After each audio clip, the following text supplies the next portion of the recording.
video and try to finish what I was talking about. But what I was saying is that so when I was in one, so my deeper my I think the deeper experience I had was there was a girl in high school, and we had a math teacher. So this girl is one of the deeper relationships and experiences that I had in life, and she was a part of my life in the second half of ninth grade, and then for 10th grade, and we hit it off because of this particular math teacher, and he might have been the coolest teacher of my whole education because he knew math well, but he was a little bit disorganized. So we would have to stand out. All the other, like, as you go through halls in high school, all the other classes were up in their classroom, and they had started that period, and we would be yet waiting outside his classroom, like on the higher level of the floor. The building had been it had been designed by a firm that was designing prisons, I think, in the past, and it was like 4 or 5 concentric circles stacked on each other is what the building is, and it looked more hardcore than a prison from the outside.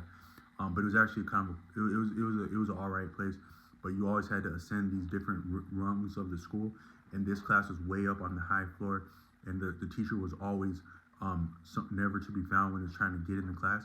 So we would be standing outside of the class longer, and I said in this other video that I started out ninth grade like with puppy love with like one of the badder girls in ninth grade, and then that same girl was in this same class, but me and her had already, I'm not sure if we fell out or we just got awkward, but we weren't talking anymore, and she was in that class, and we had just got off of coming out of puppy love for the first semester, where we were having like date nights on the phone the whole first semester, but she was in that class, and we were like kind of, we weren't like awkward around each other, but we were just like not on speaking terms, having been like on the deepest of speaking terms recently.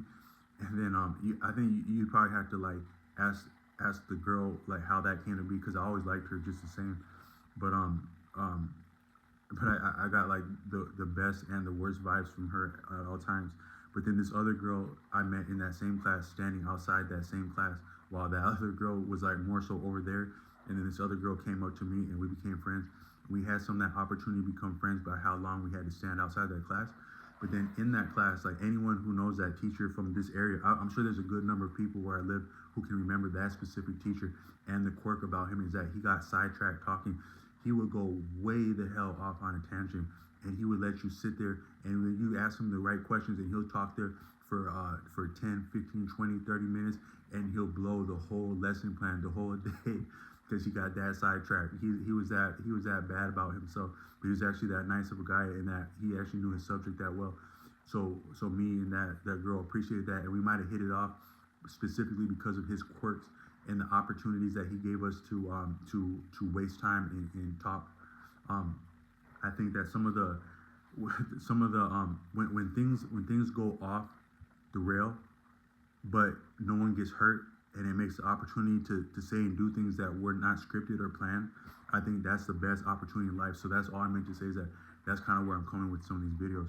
But actually, the reason I made this video today is because I was thinking something cool that I think might be cool, in that I had an idea while I was taking out the trash. It's just that I was thinking about this idea of revolution, because you'll see like in some of my videos, and like right now as I speak, I have on this pendant that I think that it represents what's called like it's called um it's like solidarity among people descended from Africa, with the understanding that people descended from Africa are one being, and what, as one is affected, the other is affected, and that you cannot, whether a person is living in Africa proper, or maybe a Western satellite nation, or just another nation, any nation in and or outside of what's called continental Africa, there is a connection on a deeper level that can be appreciated with our understanding of the limitations of space, time, and location, that we are yet abiding as one being, and it is a deeper connection than can be appreciated. And sometimes, like, my experience is that you feel that a little bit. Like when I was a young boy, I lived. My family tried to. I was born in the U.S., and then they tried to relocate to Africa when I was a very young boy in the region where my father came from. But it wasn't well planned and it wasn't well conceived, and so we ended up a little bit destitute in Africa, which itself had been destitute and up on hard times. The entire nation was up on hard times, just barely. I think they had just barely got independence around that time. It wasn't the country South Africa, but it had a lot to do with South Africa and the apartheid of what's called apartheid and the brutality within South Africa. It spilled over and it affected the country where I come from, and the country was up under all that. So just enough to say that it wasn't nowhere easy to get a job there at that point. So I don't know what my dad was into or trying to get worked out, but all I know is that we were sitting around with like a lot of relatives on like a reservation, like similar to like the reservations in the United States. And it was like I think it might have been some of the deepest poverty, but I as a child couldn't tell the difference. And then I had like, what are we eating? Because all food is nasty to a child in the first place if it's not candy. And I actually think that children are supposed to be having like some of the like, I think that in nature you're supposed to be giving like the whatever cool fruit you can, you give that to a child. Whatever cool nuts and meat and like healthy. I think there's a word I come across it in some of the works of Arthur Avalon for like, there's different words for dessert, like old British terms for dessert, but I think they've used them in India also. And in India has like an appreciation for those also, but I'm not sure if you'd call it like, it's not dessert and it's not like a dainty, but it's like different like in where my father comes in Africa, they call it sweets. Like I think they call soda. They have a word for soda that's different. Like different places in the U.S. will like say like soda or pop. I think in the north where I'm at, they say soda, but in the Southwest where I was at as a child, they would say Coke. Like they would call all things a Coke. So like even I think if you had like a Sprite, they'd be like, oh, let me get Coke, man. Let me get that Coke. And then some people would say pop like that. But then in the place where my father comes from, they say sweets a lot. So like when I was a child and I would have like different candy, my dad would say sweets. There's some sweets. But he didn't so much say here's some sweets because he wasn't really trying to give me a lot of stuff. But he did refer to candy and snacks as sweets a lot. But I think that human beings are I think a child is so like your brain I think that your body designates different food nutrition values to different parts of your body, and I think that some of the best of it goes to your brain. And then I know another thing that a male can think with that's also been called a different form of brain. I did that other video, and I didn't mean to be distasteful about that, saying like you're a clever anus, but saying that we almost have like different centers of consciousness in us. It can be it has been appreciated in strict spiritual terms, even scientifically, as what's things like called like chakras.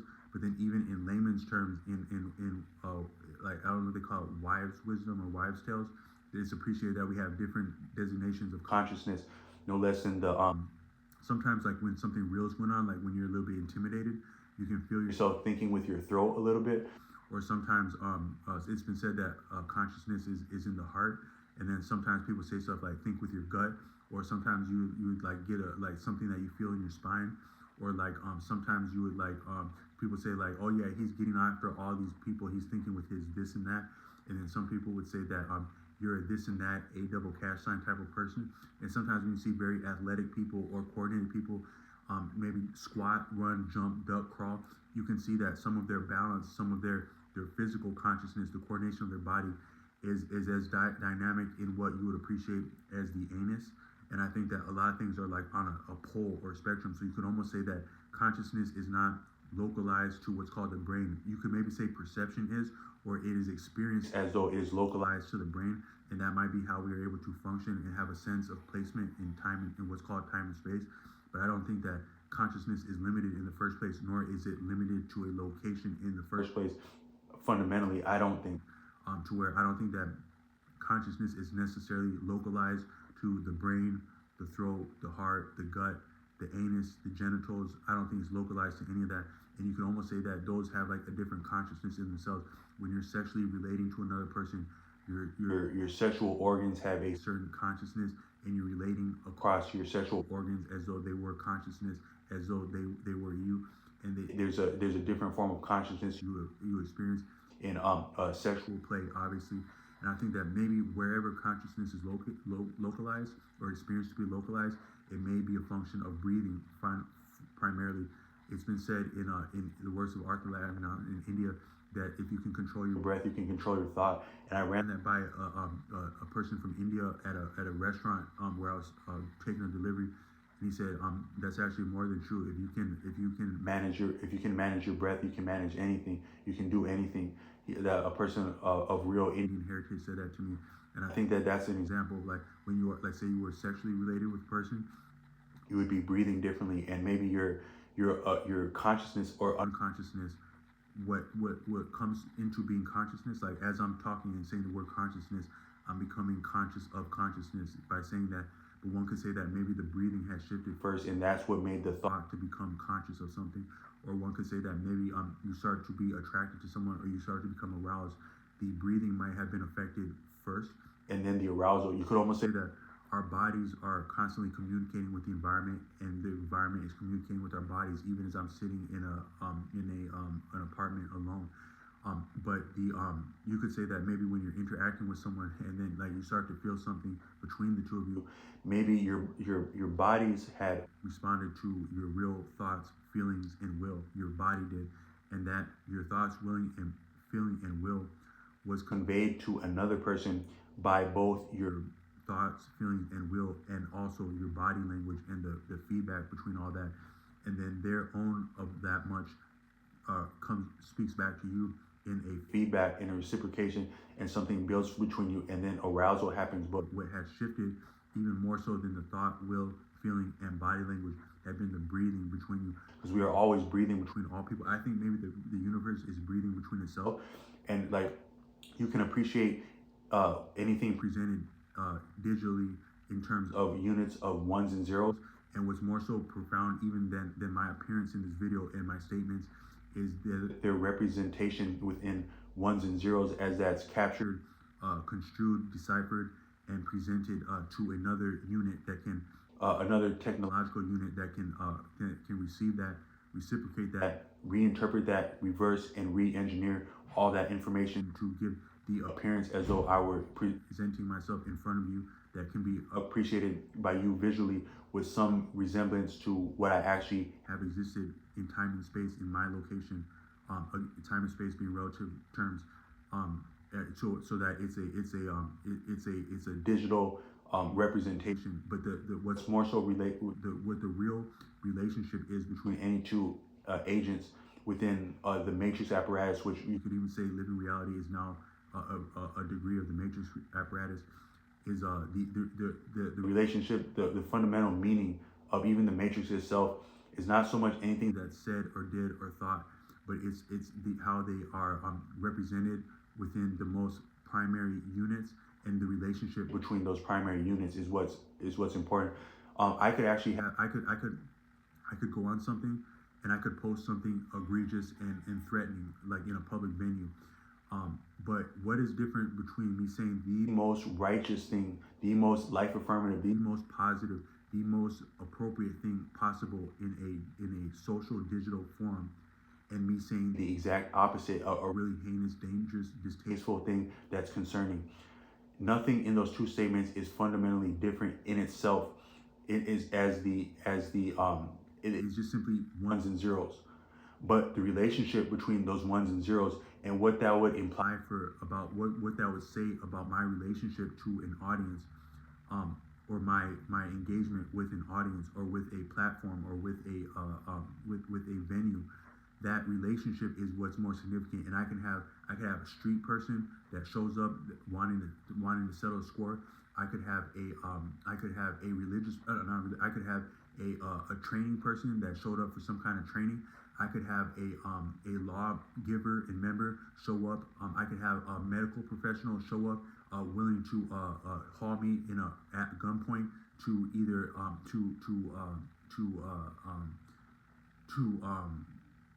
to incarceration, whether medical incarceration or legal incarceration at gunpoint in very dangerous, heinous circumstances. I could get myself a ticket to a beautiful experience, or I could get myself a ticket to war, no less. Show up at my door, and what the only difference is how that was conveyed and construed in terms of the most fundamental units being ones and zeros, and the relationship between those ones and zeros is more meaningful than anything that I said or did or thought myself to be. It's what is our true relationship to each other in the most fundamental and efficient terms. But I want to say that maybe the meaning of life would be the relationship between living beings, where the S on there may be redundant, and you could maybe say living being, the breathing relationships, how the way that I'm breathing, the air that is available in this apartment where I'm at, how does that air and my breathing there affect the pet in the net? This building is filled with so many pets at all times. There's so many pets in these apartments. How is my breathing conveyed and related to those other beings, both like in what would be bluntly and crudely called chemical terms, but also in terms of like the pressure? Because I think that the entire, if you were to like go to outer space, I think without like, or even underwater, if you were to go to underwater without pressure support, you would implode. If you went to outer space without pressure support, you would explode, because there's a certain unique, efficient, and appropriate vacuum or lack of vacuum that makes reality viable, and we're balanced with that. One of the coldest things I ever saw was like I was watching mixed martial arts like during the time of the pandemic, and it was one of the escapes and outlets for entertainment, because entertainment is a vital necessity. I had a guitar teacher once said the world would fall apart without music, but I think the deeper thing would be that the world would fall apart without entertainment, and that just near about happened during the pandemic. That's actually why I think Tony Ferguson might be more of a badass than he was given credit for, because as the world was coming to a screeching halt, Tony Ferguson honored a commitment to cut weight for a martial arts contest that he was serious about going all the way through with that pandemic, with that martial arts contest, even as the world was coming to a halt. And I think he suffered a brutal loss after that, and his career went on a downward trajectory. But he was actually doing his best to give us a degree of entertainment and outlet, as we were very uncertain, scared, and also losing a lot of our liberty. Tony Ferguson did that. So, and he sometimes alluded to that in other interviews, but I remember that, and I can appreciate that he did that. But all I meant to say is that I got a little bit sidetracked, but entertainment is important. But what I meant to say, during that time of the pandemic, there had been some fighting going on, like they were doing like some like exhibition or like some fights in the Middle East. I think it might have been Dubai, and they were quarantined at that time, and they were taking the strictest protocols about mitigating the risk of exposure to the heinous virus. But it was like kind of like a scientific, dry, sterile time. But it might have actually been a little bit of like fun for the fighters, because they literally had the entire world with nothing else going on or better to do in live terms than to tune into that. So they were having like, it's kind of like there's a film of Bruce Lee that was referenced by a martial artist. The Stylebender martial artist said that when he went to the Middle East, it felt like this Bruce Lee film where they had been taken to this exotic place to be watched by exotic, crazy, affluent type people do like life and death combat, and like how daunting but also enlightening that would be to a fighter. And then I think that this pandemic was similar to that, and he equated that analogy himself during the pandemic. But then I also appreciated that watching other fighters in the pandemic, in this like being fighters in the middle of a bubble. But during that time, like one fighter, I think he was like a new fighter. I think he crossed over from another sport. He was motivated. He was having a good time, and he was enthusiastic about being a fighter, even like a newer fighter. And he went up against a seasoned martial artist. I think that martial artist was he's what's his name? He's a European, and he's I can't think of his name offhand, but he's really tall, and he was quite a veteran martial artist at that point, and a thoroughgoing martial artist. And I think he kicked this man in his solar plexus. And that man, that's the highest brutality I've seen in mixed martial arts. If you watch martial arts enough, you can become acculturated to it and somewhat desensitized to it, to where you forget how brutal it is. And it doesn't, like the first time you ever ran across mixed martial arts, that looked scary, that looked brutal, that looked daunting. I think for most people that hadn't already experienced that, and then people who have experienced that, the first time they experienced fighting, it probably would have been like that, like seeing mixed martial arts. But it almost anything becomes mainstream at a certain time. So I would say even culture and society, at least U.S. society, is way more comfortable with mixed martial arts than it had been first 5, then 10, especially 15 and 20 years ago. It's more acceptable, and it appears more tame and more humane just because we're more desensitized to it. But it never stopped being that brutal or vital. But every once in a while, when someone gets into a bad position in mixed martial arts, even maybe a jaded connoisseur, that same Tony Ferguson, I think he coined the term casual. I don't know what his term for a connoisseur would be, like an educated connoisseur, but he has a term casual. But even maybe a casual or an actual veteran connoisseur, an educated connoisseur, when someone gets into a bad enough position in mixed martial arts, you can start to remember just a little bit of how brutal it actually is and maybe to be experienced. That you appreciate the first time you ran across it, and you remember that's actually that fighting had never been a game, and fighting is war, and war is not good.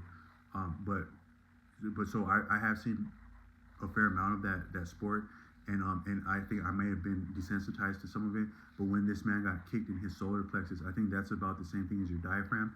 It shook him, and I think he may have near about died right there, because I don't think the man died, heaven forbid. I think he was fine after that, but he was at the brink of not being able to abide within harmony within this existence. And so I said in that other video that we have, like, I was going through that long grade of like what it is to exist, but I was saying that you break things down fine enough and you get to timing is what you have. You have life, you have chemistry, you have romance, you have sound, you have consonant, assonant, or consonant, vowel, you have unit, and then you have mantra beneath that, the Ahapa silent mantra, to quote Arthur Avalon, and you have bond within that. But then nothing is anything without motion, and there is no motion without a circle and a cycle, and there's also no such thing as time without a reference. So you can say that a circle is one and all and no points at the same time. I think the author after the Avalon said that the unit is the fundamental, what the universe is fundamentally is something called bindu. That's what whenever, so you can also say that the universe is always expanding, right?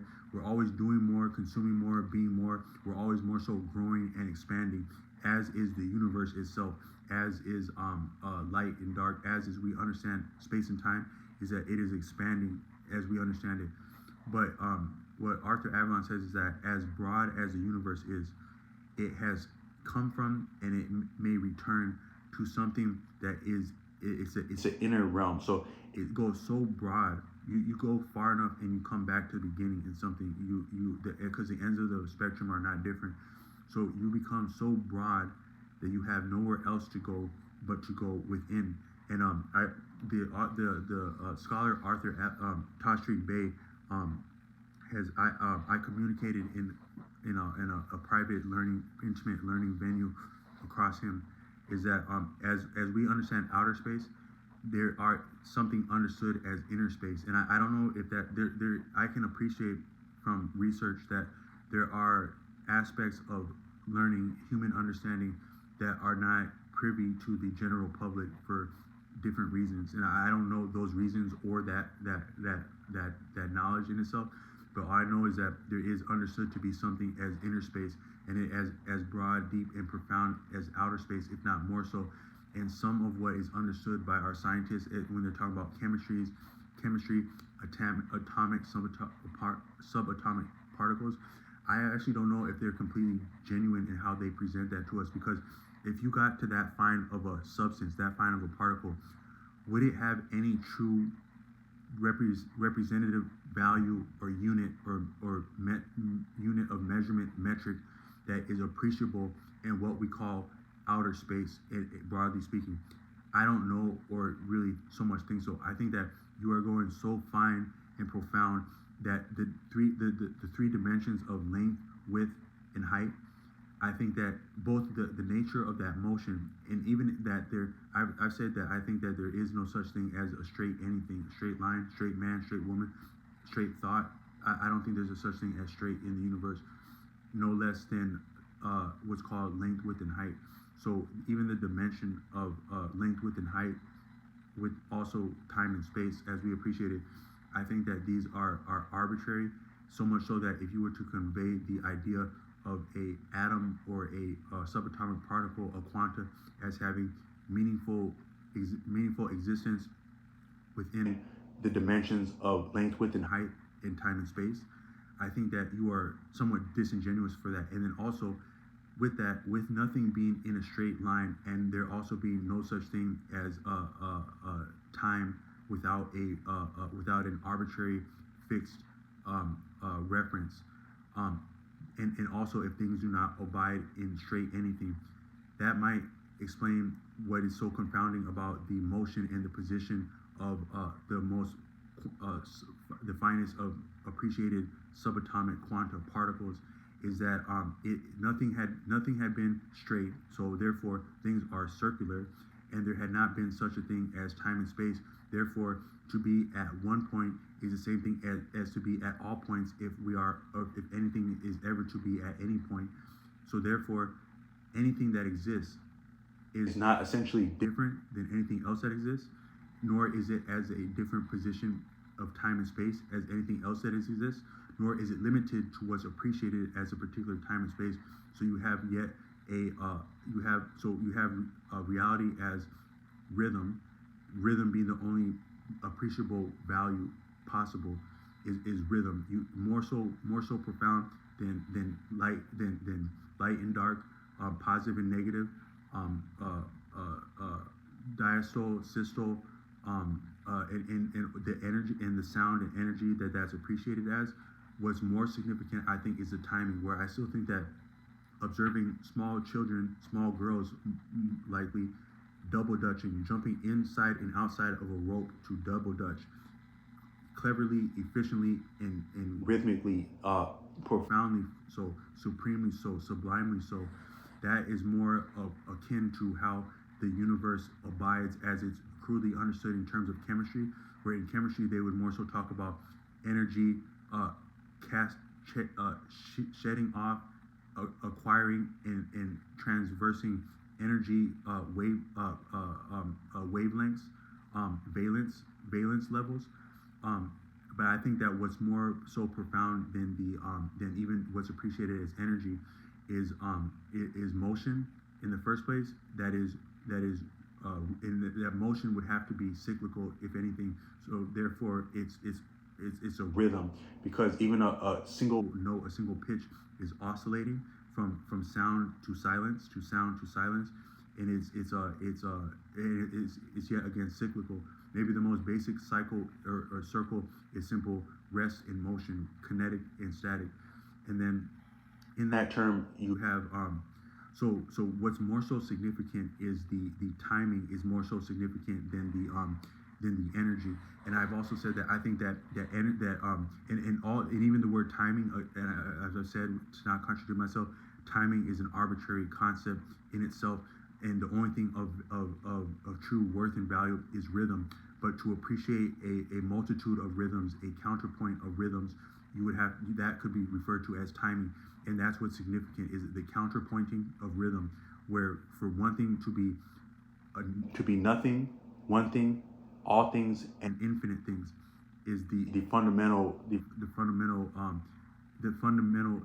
existence, and that's been called Bindu in Indian thought, according to Arthur Avalon. Not Indian thought is not limited to that, but some degrees of thought attributed to India is familiar with something called a Bindu. And I'm getting a little bit past my background, but I think that might actually be similar to the dot that people put on their forehead in India. I think that's called a Bindu, and I think my understanding is that that is the universe itself. The universe proceeds from and returns to what's called a Bindu, and it is so profound that it is of an equal value to broad distance beyond what can be appreciated in any numerical value whatsoever. And then also beyond a Googleplex or a Googleplex of Googleplexes, it's more profound and vast than that. Yet it's also finer than that, deeper than that, subtler than that, smaller than that, as to not be able to be appreciated as existing within any dimensions, time, space, length, width, height, and beyond. It is that fine, and it's that potent, and it's that unified as to dispense with the term unity, and it's that diverse as to dispense with the term diversity is what's contained in the Bindu, and it's all things and nothing together at once and sublime for being so. And I think that that's actually what's being approached when people talk about the subatomic particles, and that we're so a lot of human beings is that we can't help but be dual. We can't, because our eyes are dual. The author Osho has said that having two eyes like that, it has to do with how we're able to have a sense of depth.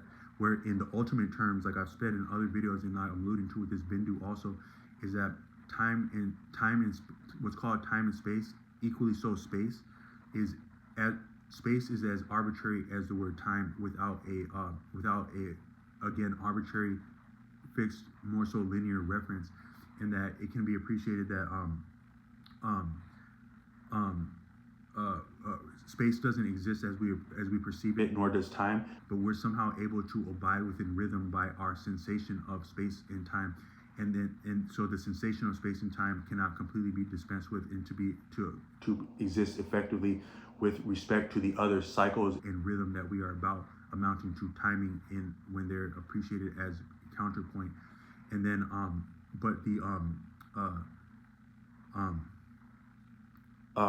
but I think that what's so confounding about the subatomic level is because as human beings being dual, we have a sense of self and of other. It's very difficult for us to exist without a sensation of self and other, and have the rhythm on our side, to our strong suit, that we may continue to abide within the rhythms that we choose. But there's not actually a true distinction between anything, nor line, nor threshold. So to say that anything or anyone is different or even the same as anything or anyone can be equally as arbitrary, but we yet have a sense of self and other, and therefore duplicity. We are duplicit by nature, and that might be necessary. We are duplicit. You could say we have two personalities, we have two memories, we have two brains, we have two hearts, like as far as like what we think, like what we'd like to do and not like to do. We're at all times we're ambivalent, and a little bit maybe a lot of our ineffectiveness in life is because we are dual like that. We are ambivalent, and we have a double feeling about other people and ourselves. And then we have I think that maybe there actually is a man and a woman in all people, and that's actually what people either enjoy or they're daunted by as they appreciate themselves as a sexual or a social organism, to arbitrarily think that I am all of a man or I am all of a woman, and not somehow both. Maybe one may be ascendant and descendant, or one may be in a prominent aspect. We may lean into one or the other, but I think we actually somehow have to be both to appreciate. It takes two to make a child, but I think it may also take two to be a child, and then an adolescent and a man and an elderly person. It had to take two that whole time. But we have a sensation of multiplicity where I think that even our sensation of there being more or less than the number one, or the number one, is what gets us into snares. So as I'm talking more so abstract, some would say this is abstract, philosophical, metaphysical, and write me off for that, but it actually can reflect into shortcomings and structural oversights within our understanding of our psyche and our social reality and our physical reality and our different scientific undertakings and maybe some of our artistic undertakings and so forth. Is that it's not entirely just wordplay or verbal masturbation, if you can appreciate where I'm coming from. But all I meant to say is that I think that because we have a duplicit nature, we think that there are multiple atomic units, and therefore we can't understand how they can be behaving this way. But I think that the idea and concept of there being any unit at all, 0, 1, or more, is what is daunting, in that none of that has a true existential value. the only thing that does have a value is rhythm, and the fact that one thing can be more than one thing and be one thing at the same time is what is so confounding. And so if all things are cyclical and all things are fundamentally unified so much as to appreciate that that the word unity may be redundant and is a understatement, you can approach to appreciate how the most fundamental unit, where people would say some people said the electron, the quark, the proton, the neutron, the quanta is the finer level, but I think that what's subtler than that and broader than that and more dynamic than that and more duplicit than that and more unified than that and more neutral than that is the bindu, as it's appreciated in Indian thought, of the bindu, the single unit of infinite space and no space, to be a fine point without an unforgiving unity, primarily as to dispense with any dimension whatsoever of no dimension. And even to say no dimension is still somewhat of an oxymoron, because that would be limited, and there's no limit, and that's actually freedom. Maybe a deeper word than even bindu would just be freedom and undefined. What is existence? Existence is undefined, and I think that would appreciate that the quark or the bindu or the electron, there may be no such thing as multiple electrons or one electron or no electron, but all you have is some form of motion somehow, where maybe motion is the only existent. Maybe the only thing that exists is motion and inertia, and that anything else that we appreciate as a physical object or dimension, or as a consequence of the interplay of physical objects or dimensions that can be appreciated in blunt, crude, gross terms, are an aftermath and an effect. So you have, like in a lake, the boat moves through the lake, and the lake had been unified and is one thing, and then you have the energy of the engine, where actually the energy of the engine is a function of the interplay of bonding, of creating and releasing bonds of energy, that is motion, that is rhythm, and it releasing that the energy, the motion is the only thing real in the ultimate terms. And then all the wake that comes from that, the way that a boat can upset the entire lake, all that motion, the wake would seem real. You look at the wake from like a pontoon going down the boat, and that wake looks real enough, but there's nothing real about that wake, because it's a passing transitory experience that is a function and it's a reciprocal function of the releasing of bonds in the fuel. The energy is what had been real. The bonds and the lack thereof is what had been real. The rhythm had been real, but the wake is more of a perception and a passing. It's a transitory perception that doesn't have it has consequence, but it doesn't have what can be appreciated as reality, because as soon as it comes into form, it comes out of form. The wake, and I think that's actually what all of our physical reality is. It's more so of a wake than so you're congratulations, you're at a wake right now. You're awake, but you're also at a wake, and your whole life has been, both sleeping and waking has been a form of wake. And I'm using a pun between like a funeral service and the emotion that's created by water outside of a moving object.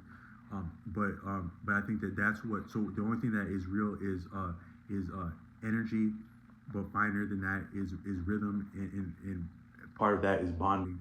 And so you have rhythm, and you have spontaneity. You can't have the spontaneity without the rhythm, and you can't have the rhythm without the spontaneity, and you can't have music without any of that. So I said that rhythm is more so profound than energy. Had the first person who said to ran a marathon died upon completing that errand in that message, at that point, had that person heard the most beautiful music that has been thought to exist to this point, or may yet exist at another point, or may be existing right now, had they heard that, I think they may have had a redoubled courage, if not anything else, and they could have at least died at peace, or had heart to attempt to run the errand right back. The rhythm of the music be more so profound, and then within music you have, I've said in other videos, you have harmony, rhythm, and melody, and all that is yet rhythm. And so the rhythm is more profound than the energy. is what I'm saying with this. And the energy is an afterthought, just like the wake is an afterthought to the rhythm primarily. And the rhythm is maybe a function of bonds, but you have spontaneity and rhythm, and that's why the quirk, the bindu, cannot be understood because it's both of those at once and not